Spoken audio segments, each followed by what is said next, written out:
علیکم ورحمت الله وبرکاتہ. دا تاسو کتل شئ چې کوس کلی کې ماشاءالله د مړه یو دکان ړنګ ده او تاسو لیدل شئ چې دې کې ماشاءالله څومره د وطن سره کولو شوه ده او دا ماشاءالله خلک داسې قرباني کوي او خدای پاک دغه خلکو ته اجرونه ورکړي چې کوم خلک داسې قرباني کوي او دا جوړ ځایونه چې هغه ړنګوي خالص د الله رضا دپاره او لیارې ته یې وقف کوي. نو دا لیار خو تاسو ته پاته ده چې د لیارو خو څومره اجرونه او ثوابونه دي خو یقینا د دغو خلکو ډېرې زیاتې قربانۍ وکړي.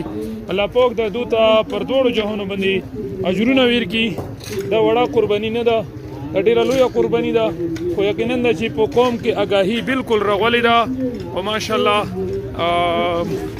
الله دا دغه شونتي دا کورونه جری او سری وساتي. ماشاءالله کور هر ځای کې شروع ده، ډېر رنګین رنګین کورونه وشو. نو الله مو خوشحال کړه، ډېره مننه، جزاک الله.